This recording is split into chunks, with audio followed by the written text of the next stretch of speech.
Hello mga boss. Ang gagawin naman natin ngayon, ayan, isang concert amplifier na model ay KCS-312. So itong amplifier na to, meron na tong Bluetooth receiver, USB, at wireless mic. So ang issue naman itong amplifier mo boss, base sa customer, yung isang channel daw bigla na lang nawawala yung tunog, tapos may time na humihina naman or basag yung tunog. So, yun bali ang problema nitong amplifier. Ngayon, bago natin buksan to, so itatry na muna natin para kahit papano makita nyo rin ang problema nito.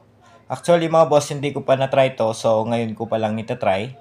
Hindi ko pa nakita yung problema nito. So, ngayon pa lang. Pero bago yan, sa mga bago pa lang dito sa ating channel, huwag sanang kalimutan mag-subscribe at pag-ipindot na rin notification bell para sa susunod na upload na gagawin natin, ma-notify kayo. Ayan mga boss, bale naglagay na tayo ng speaker wire dito sa amplifier. Bale nilagay natin tong speaker wire dito sa right channel. So after natin matest tong right channel, sunod naman natin ititest tong left channel. So ito na munang isa yung ititest natin. So tignan natin kung alin ba dyan yung may problema, either right channel or left channel. Ngayon mga boss, saksak ko lang, ayan, para matesting na natin, makita na natin kung alin ba dito yung may problema dito sa kanyang left and right. So yung ating speaker mga boss, bale nakalagay dito sa right channel. Nakita nyo naman kanina. Ngayon, higa ko lang tong amplifier para hindi tayo mahirapan sa pag-testing. Ngayon mga boss, yung gagamitin na lang natin na pang-testing dito, yung USB. Ayan. So, pakinggan natin mga boss kung alin ba dito yung may problema.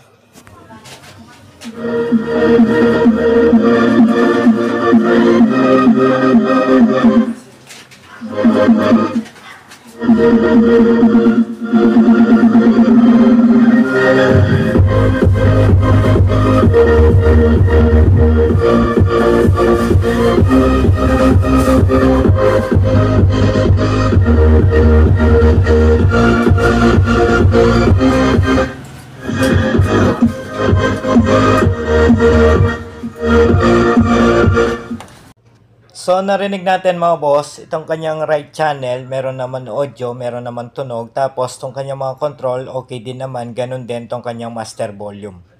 So, wala naman tayong naririnig na galasgas or garalgal mga boss once na pinipit natin itong kanyang mga control. So, possible baka may problema dito yung kanyang left channel. Ayan mga boss, so itatry naman natin ngayon tong kanyang left channel. Ayan, bale nailipat ko na yung speaker wire dito sa kanyang left channel. Ngayon, i-on natin ulit tong amplifier, testing natin. Ayan mga boss, so testing na natin tong kanyang left channel. Tignan natin kung ito ba yung may problema. Volume ko lang, ayan.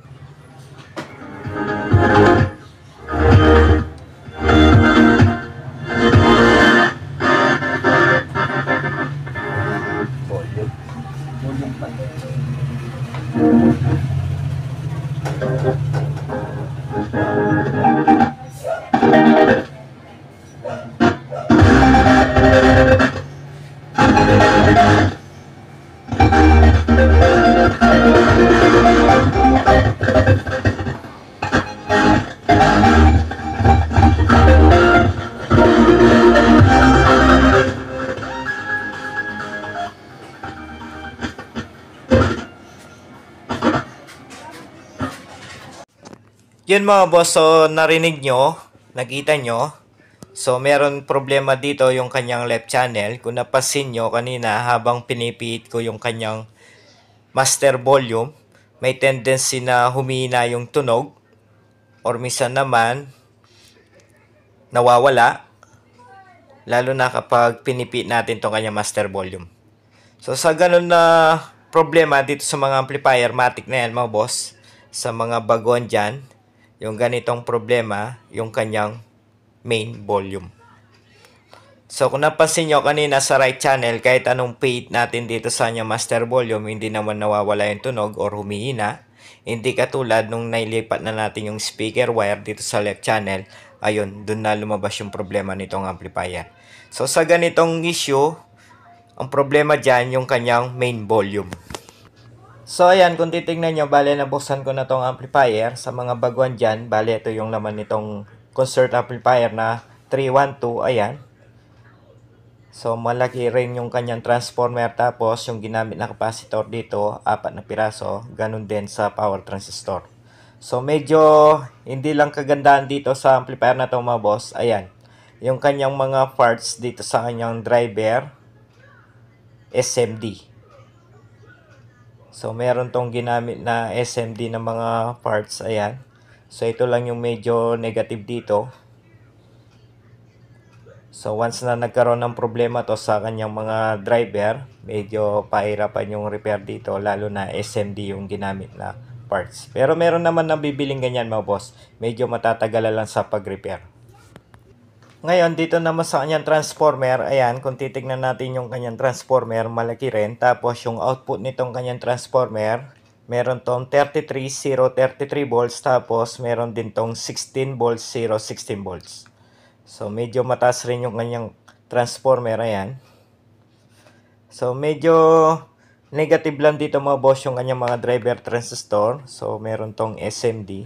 Yun lang naman yung negative dito, pero dito sa kanyang transformer, malagi naman yung kanyang output.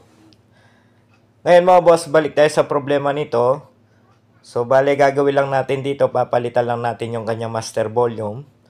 Tapos, after natin mapalitan, try natin. Pero 100% yan mga boss, ang problema dito yung kanyang master volume.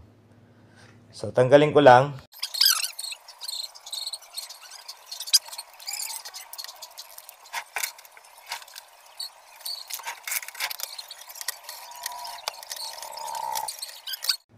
Ayan mga boss, so natanggal ko na tong kanyang control board.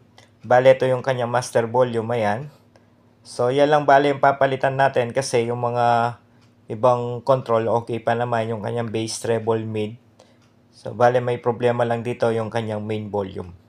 So, tanggalin ko lang mga boss para yun na nga mapalitan na natin at matry na natin.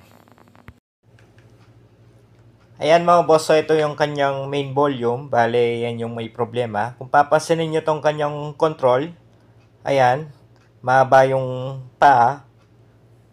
Tapos, meron din tong ground dito sa likod, ayan. So, hindi ordinary yung ginamit na volume dito. So, wala tayong available na ganitong control mga boss. Panigurado, mag-modify pa tayo dito para lang mapalitan natin yung control na yan. Ayan mga boss, ito na lang yung gagawin natin. Ayan, bale, gagamit na lang tayo ng ordinary control dito. Ayan, nilagyan ko na lang ng wire, jumper. So, itong dalawang paa na yan, pinagsama lang natin. Tapos, nilagyan natin ng wire na kulay orange. Yan bale yung pinaka-ground. Tapos, yung mga ibang paa naman, nag-tap din tayo ng wire. Ayan, bale 4 na wire na kulay red. Ngayon, itatap natin yan dito sa board. Bale, nakaganyan yan. Ganyan yung pwesto niyan. So, yung mga wire na tinap natin dito sa potential control, bale, yan yung itatap natin dito sa board. Kasi maikli tong control na to mga boss. Ordinary control lang yan na yan. Kaya nagtap tayo ng wire para may tap natin dito sa board at umabot. Ngayon mga boss, itap ko lang ayan. So, madali lang naman itap yan. Parang naglagay lang tayo din ng control. So, magkaiba lang dito. Bale, meron tong jumper. Wala naman pinagkaiba dun sa original na control dito sa ilalagay natin na control ngayon. Sa madaling salita, bale, ang purpose lang natin dyan sa wire na yan para umabot yung control na yan dito sa harapan nitong amplifier. Hindi kasi natin pwedeng idikit yung control na yan dito sa mismong board. Once na dinikit natin yung control na yan, so may tendency na yung pinaka-knob nitong control hindi nalalabas dito sa harapan nitong amplifier. Hindi aabot sa madaling salita. Kaya naglagay na lang tayo ng wire para may labas natin yung pinaka-handle knob nitong control. So, ayan, bale, tapos na natin may tap tong control. Ngayon, bubuin na natin yan para ma-testing. So, gawin natin. Ayan mga boss, so tapos ko nang may lagay yung main volume. Ayan, unang nilagay ko tong main volume. So yan bale yung purpose natin kung bakit nilagyan natin ng jumper yung volume. Kasi nga maikli yung volume na nilagay natin, hindi naman kamukha yung original na tinanggal natin dito sa board. Kaya naglagay tayo ng wire or jumper. So yan lang naman yung purpose natin dyan, kung bakit tayo naglagay pa ng jumper dito sa kanyang potential control volume. Ngayon mga boss, bubuin na natin yan para matesting. So i-cut ko na yung video sa pagbuo dito para hindi na umaba tong ating video. So ayan, bale testing na natin. Bale nilagay na natin yung speaker wire dito sa left channel. Yan bale yung may problema kanina. Ayan. So tignan natin ngayon kung meron bang pagbabago after natin magpalit dito sa kanyang main volume. Pero 100% yan mga boss. Panigurado okay na yan. Saksak ko lang, ayan. Power on. So pansinin nyo mga boss, pakinggan yung mabuti.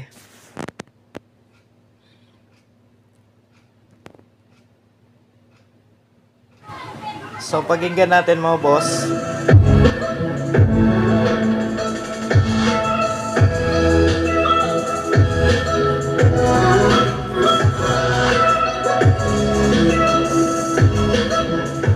Yun mga boss, so narinig nyo, okay na tong amplifier, hindi na nawawala yung kanyang tunog. So ito lang talaga yung naging problema, itong kanyang main volume pagdating sa kanyang left channel. Ayan. So dahil okay na to mga boss, ayan, bali sasara ko na lang to. Hanggang dito na lang tong ating video. Sana sa mga baguhan dyan, kahit papano meron kayo natutunan dito sa ating video. Although basic lang yung ginawa natin dito mga boss, pero malaking tulong to sa inyo. So sa mga hindi pa pala na-subscribe dito sa ating channel, huwag sanang kalimutan mag-subscribe at pag-ipindot na rin notification bell para sa susunod na upload na gagawin natin, ma-notify kayo. Hanggang sa muli, maraming salamat.